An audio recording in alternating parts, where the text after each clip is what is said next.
ये बहुत बड़ा मतलब एक इदारा है लांचों का। ये यहाँ से लांचें एक्सपोर्ट भी होती हैं और हमारे यहाँ के जो माहिगीर हैं उनकी भी लांचें बनती हैं।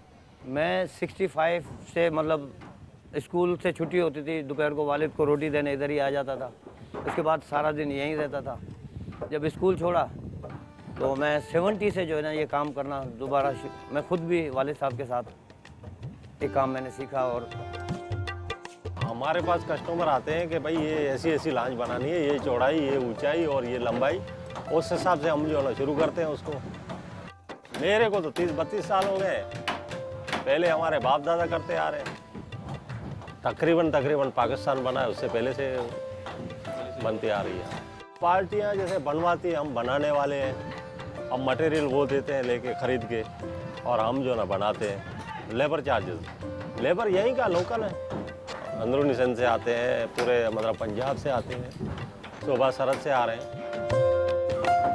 यहाँ मजदूरी के चक्कर में आए हैं, क्या नाम है, वालिद साहब पहले आए हैं काम करने के लिए, और उसके बाद फिर मैंने पढ़ाई इधर की, फिर उसके बाद यहाँ लांचों के काम पे आ गया। समझो 18 साल हो गए ये काम करते हुए।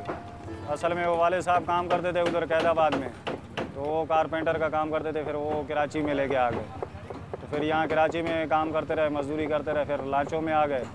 अभी यहाँ काम कर रहे हैं, अभी भी कर रहे हैं, अभी गाँव गया हुए सुराख कर रहे हैं हम। ये सिराई से ड्रिल हम लोग इस्तेमाल नहीं करते, ये हाथ वाला ही काम करते हैं।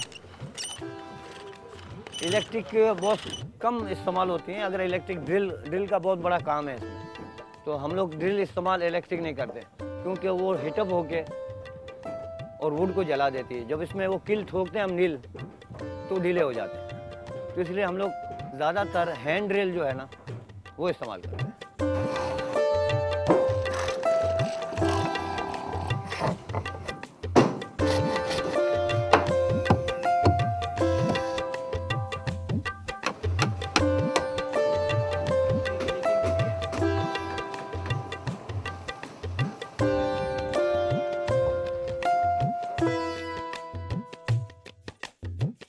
खुद हाथ से अभी तक मैंने काम नहीं किया, लेकिन मैं इसकी पूरी एक थ्योरी को जानता हूँ कि किस तरह होनी चाहिए, कैसे होनी चाहिए, इसकी स्पीड कैसे होनी चाहिए, इसका वेट क्या होगा। प्लान बनाने के बाद जो ना मालिक से बात होती है और लेबर चार्जेस भी हम शुरू कर देते हैं, और मटेरियल मालिक देता है, और जैसा मटेरियल देगा वैसा हम बनाते जाएंगे। वेट का हिसाब कैलकुलेशन करते हैं हम, कील, लेंथ और चौड़ाई और डिप। 40-42 फुट की जो लांच है उसका 35 से 40 टन वज़न होता है, और ये 50-55 फुट की लांच जो है इसका वेट जो है 100 से 120 टन वज़न होता है। शुरू नीचे वाला बिल्कुल चेसिस जो है ना वो रहता है, उसके बाद जो है ना वो उसको तख्ते लगते हैं, तो उसका एक डायग्राम बनाते हैं। ये इसकी बुनियाद ये है जो नीचे रखा हुआ ना, ये इसको कील बोलते हैं इंग्लिश में, हम लोग अपनी ज़बान में पठान बोलते हैं। ये रखा हुआ है, इसकी स्टार्ट है। इसके बाद ये इसका फ्रेम बनता है, इस फ्रेम के ऊपर हम ये तख्ते जोड़ रहे हैं, ये तख्ते जोड़ रहे हैं। उसके बाद उसके ढांचे के हिसाब से जो ना फार्मे लगते हैं, फिर तख्ते लगते जाते हैं। तख्ते जब पूरे हो जाते हैं पर अंदर की पसलियाँ हैं वो लोकल लकड़ी की लगती है। मटेरियल कुछ इसकी लकड़ी जो है ना इम्पोर्टेड है, बाकी लोकल है। वो तो इंडोनेशिया, मलेशिया वहाँ से आती है, पैन, बलाओ वगैरह। ज़्यादातर यानी आधी लकड़ी वो लगती है इम्पोर्टेड, बाकी आधी जो है ना लोकल लगती है। बेहतरीन बर्माटिक है, वो महंगी है, वो अफोर्ड नहीं कर सकते। ये फ्रेम बनाने के बाद इस तरह हम तख्ते जोड़ते हैं। ये है कच्ची फिटिंग, ये कच्ची फिटिंग है। उसके बाद ये पके हो गए ना तो इसमें कील लगते हैं पके। ये तख्ता एक एक धारी जो है ना कि फिक्स की जाती है। इनमें फिर रिब्स भरे जाते हैं, ये रिब्स भरते हैं। फिर इसको जो है ना ये रिब्स भरने के बाद ये कील ठोक के इसको पक्का किया जाता है। ये रिब्स भरने के बाद जो है ना फिर इसका डेक का काम शुरू होता है। आ जाए ऊपर आ जाए।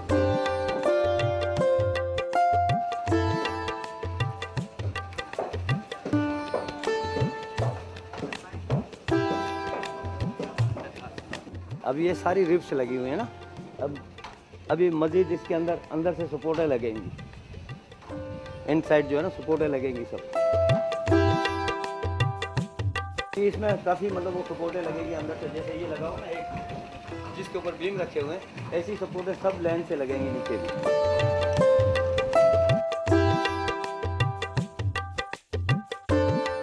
ये डेक के बीम लगे हुए हैं इसके, ये ऊपर और ऊपर डेक लगने के बाद जो है ना, ये उसके ऊपर ये केबिन रखा जाता है डेक के ऊपर।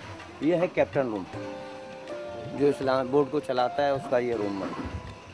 यहाँ इसका स्टीयरिंग लगेगा इस जगह पे, इसमें इधर स्टीयरिंग लगेगा। आजकल जो है ना ज़्यादा काम ईरान वालों का है, ये बड़ी बोटें बनती हैं, ईरान एक्सपोर्ट हो जाती हैं। इस वक्त जो है ना ये 45-46 फुट की बोट जो है ना ये 70 लाख रुपए में तैयार होती है, और 55 फुट की जो ये ईरान वाले जो है ना 55 फुट ज़्यादा 50-55 फुट पसंद करते हैं, ये 2 करोड़ में तैयार होती है। बड़े कार्गो जो हैं 110 फुट या 115 या 120 तक, ये तकरीबन 7 करोड़ रुपए में तैयार होता है विदाउट इंजन, ओनली बॉडी। मैं अब तक 250-300 से के करीब बना चुका हूँ। अब एक बोट के पीछे हम लोगों को किराया भरना पड़ता है। यहाँ तो हमारी ये बोट जो है ना डैमेज हो के पानी में जाती है, मतलब ये खींचते हैं ना, एक 100 टन की बोट है, उसको खींचना ज़बरदस्ती वेंच से या क्रेन से रगड़ के खींच के ले जाना, तो ये नुकसान है इसकी। मतलब यूँ समझो कि 20% जान निकल जाती है बोट की। और आप दुबई चले जाएं, दुबई में जदाव है बाकायदा, नीचे सिस्टम बना हुआ है, बोट पानी से आती है, उसके अंदर अगर रिपेयरिंग के लिए भी ऊपर चढ़ानी है तो उसमें जैक लगे हुए हैं, हाइड्रोलिक, वो ऊपर ले आते हैं आगे पटड़ी पे एक ट्रैक्टर, छोटा सा ट्रैक्टर, उसको खींच के जहाँ आपको रखना है वहाँ ले जाता है। इसी तरह आपने बोट बनाई, वो भी इसी तरह उतार देते हैं एक जैकों के ज़रिए, हाइड्रोलिक सिस्टम बने हुए हैं वहाँ पर। हमारी अपनी कोई ज़मीन नहीं है, हम सदियों से, मतलब हमारे बाप दादे ये काम करते हुए आए। मुझे भी तकरीबन 45 साल तकरीबन मुझे भी हो गए इस काम को करते हुए। हमारे पास अपनी कोई ज़मीन नहीं है कि जिसके ऊपर हम बोट बनाएं। ये बहुत बड़ा एक इदारा है, क्योंकि ये लांचियाँ जब उतरती हैं तो ये मछली पकड़ते हैं, ये मछली हमारी एक्सपोर्ट होती है। तो इसके लिए हमें कम से कम और कुछ नहीं, हमें अपनी ज़मीन तो हो ना। ये तो समुंदर के ऊपर है, अगर मछली आती रहे तो ये हमारा काम चलता रहता है, अगर मछली कम हुई तो हम भी बैठ जाते हैं। अब ज़ाहिर है मालिक कहाँ से बनवाएगा, जब उसके पास मछली नहीं आई, पैसे नहीं आए, तो कहाँ से बनाएगा। मैं उन दोस्तों को बताना चाहता हूँ, वो भी आके देखें कि ये क्या फ़न है हमारा, कि हम किस तरह इस लकड़ी को एक बल दे के किस तरह तैयार करते हैं। ये भी एक फ़न है।